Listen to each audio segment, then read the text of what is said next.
Hoy vamos a meternos de lleno a entender por qué el virus sincitial respiratorio, el famoso BSR, es muchísimo más que un simple resfriado, sobre todo cuando hablamos de los pacientes más chiquitos. Es una historia que, como veremos, empieza en lo microscópico, pero tiene consecuencias enormes y muy visibles. Y aquí está la pregunta del millón, ¿no? ¿Qué es lo que hace que un virus, que para un adulto puede ser apenas una molestia, se convierta en una verdadera emergencia médica para un bebé? Bueno, la clave no está tanto en el virus, sino en la reacción tan desproporcionada que provoca en ese cuerpito. Bien, este es nuestro mapa para hoy. Vamos a empezar viendo cómo es la invasión del virus a nivel celular. De ahí pasaremos a entender el bloqueo que causan las vías respiratorias. Luego veremos cómo ese caos interno se traduce en síntomas que podemos ver y oír. Y súper importante, vamos a analizar por qué el tamaño del paciente es tan crucial, quiénes son los más vulnerables y cerraremos con la ecuación clave que resume todo. Ok, todo arranca aquí, en el preciso momento en que el virus logra entrar al cuerpo y empieza su ataque.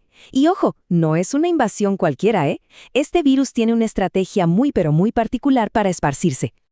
A ver, fíjense en esto porque es fascinante. El virus usa algo llamado proteína F.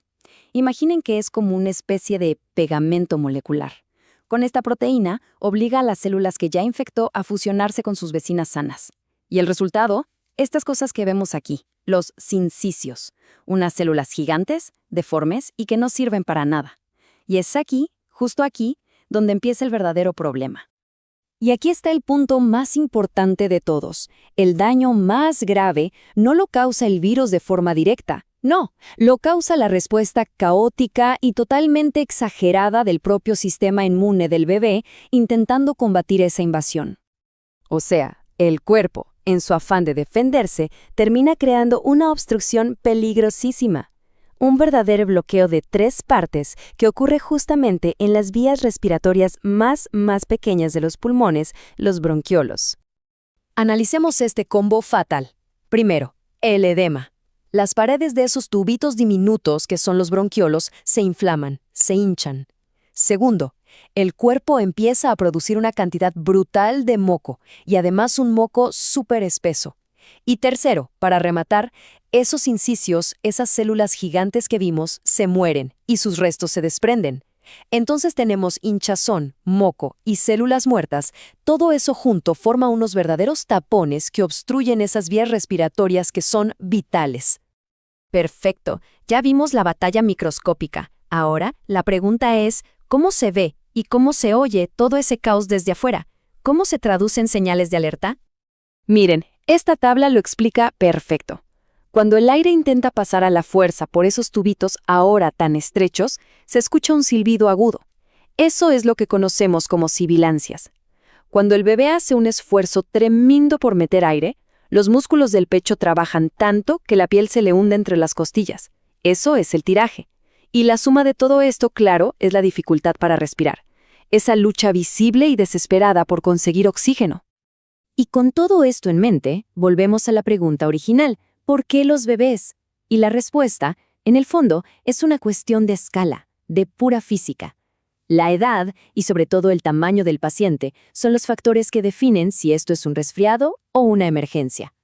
A ver, imagínense esto. La enfermedad es la misma, la inflamación es la misma, pero el escenario es completamente diferente. En un adulto, un bronquiolo tiene el diámetro, digamos, de una manguera de jardín. La misma cantidad de moco y de hinchazón, pues es una molestia, a lo mejor un poco de tos. Pero en un bebé, el bronquiolo es del tamaño de un popote, de un devolvedor de café. Esa mismita cantidad de moco y de hinchazón es suficiente para tapar casi por completo el paso del aire. Ahí está la diferencia. Ahora, si bien el tamaño es un factor de riesgo para todos los bebés, hay ciertos grupos que lamentablemente tienen un riesgo todavía mayor de que el BSR se complique seriamente. Por un lado, tenemos a los lactantes sanos, sobre todo en su primera vez con el virus, porque su sistema inmune es inmaduro y reacciona con mucha fuerza, pero con poca efectividad. Luego están los pacientes de alto riesgo, bebés prematuros o con problemas de corazón o pulmón. Ellos no tienen reserva funcional, o sea, no tienen margen de error. cualquier bajada de oxígeno para ellos es crítica. Y finalmente, un grupo que no es por un factor biológico, sino social: los niños en guarderías. No es que sean más débiles. El tema es que ahí la exposición al virus está prácticamente garantizada. Entonces, si tuviéramos que destilar toda esta explicación en una sola idea, en un concepto clave para llevarse a casa, ¿cuál sería? Es esta. El peligro real del VSR es una ecuación simple pero brutal. Es el choque entre una respuesta inflamatoria gigantesca y una vía respiratoria que es demasiado pequeña para manejarla. Ese desajuste fatal entre la reacción del cuerpo y la anatomía del paciente, esa es la verdadera crisis en esta enfermedad. Y esto nos deja con una última reflexión. Si el proceso biológico del virus es el mismo en un niño y en un adulto, pero las consecuencias son tan dramáticamente diferentes, esto nos obliga a pensar distinto. La pregunta ya no es solo cómo tratar la enfermedad, sino cómo proteger mejor a quienes, por su tamaño y su etapa de desarrollo, simplemente no pueden afrontar esta batalla. Entender esta dinámica es sin duda el primer y más importante paso.